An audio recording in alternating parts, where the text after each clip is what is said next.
Tetyana OgArkova is a journalist with the Ukraine Crisis Media Center. She joins me now for more from Kyiv. Thanks so much for taking the time to speak to us. Let's start first with that news today of Lysychansk. What does the fall of that city mean? Well, this is really the last city, the last more or less big town in the region. So now Russia can say that they control 100% of Lugansk region.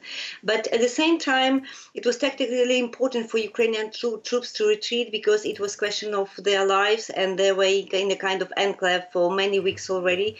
So for their safety and for their reinforcement, the decision was taken to retreat and then to re-attack maybe in the coming weeks or months with more weapons, which we are still waiting from the West. So the decision is military, it is not political, and it is really hard for Ukrainians to understand that we don't control Lugansk region.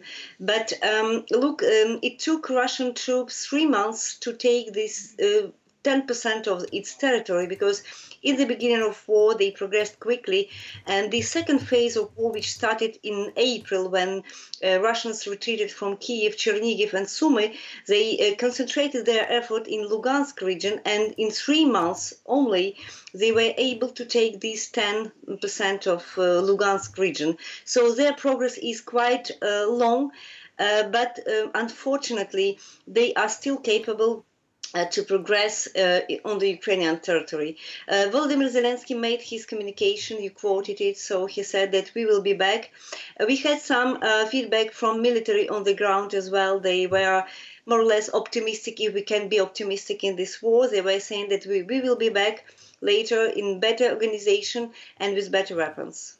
Now, all of this is coming as a conference is opening today in Switzerland to try and hash out a new sort of Marshall Plan to help rebuild Ukraine. Tell us a bit more about what that plan is and why it's being talked about now before the war's even over. Yes, indeed, this is the first big conference on the subject. It is in Switzerland, in Lugano, and a big Ukrainian delegation is already there, around 100 people from government, but not only from government. Ukrainian activists and other representatives of Ukrainian civil society are also there for networking, and they will present a kind of a vision how in which way Ukraine should be rebuilt, should be restored after this war. The question is if it is time to start this talk, and we would say that yes, it's high time to start talking, because without this plan for reconstruction, there will be no future for Ukraine. People will never be back to regions which are destroyed, and you do know that cities like Mariupol, like Lysychansk, like Severodonetsk, Popasna and many others are completely destroyed. So this is not only about private housing, but it's also about infrastructure, about roads, about schools, about hospitals. So we need money for that. And there is not only question to rebuild the same, to make the same cities, but to restart something really new, something modern. And Ukraine, if the peace is here, is quite an interesting place to invest, and this will be maybe the main argument of a Ukrainian government at that conference. They will be arguing that there is quite a lot of interest to invest into this project because it will be interesting for foreign investors later. So this gives Ukraine a future. This gives a future for Ukrainian displaced people and some people who left abroad. So to attract people back, we need peace, but we need not only peace, but also this huge project of reconstruction. Absolutely. That's all very important, but it is also pressing at the moment to find some kind of peace. You mentioned the President Volodymyr Zelensky earlier saying how he felt that there was still hope, that he was confident that Ukraine would prevail. But what will it take exactly for that to happen? And is that a reality, really?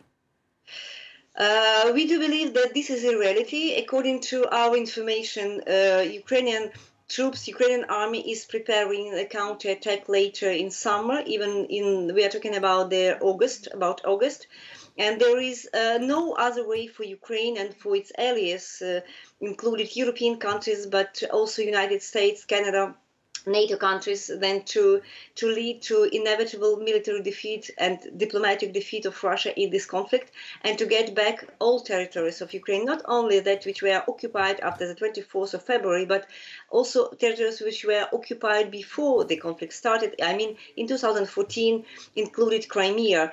So this is the plan, and only this plan, unfortunately, will bring peace to the region, because we are talking about the peace on the continent, not only in Ukraine, and this war is affecting all European countries in terms of inflation, economic problems now.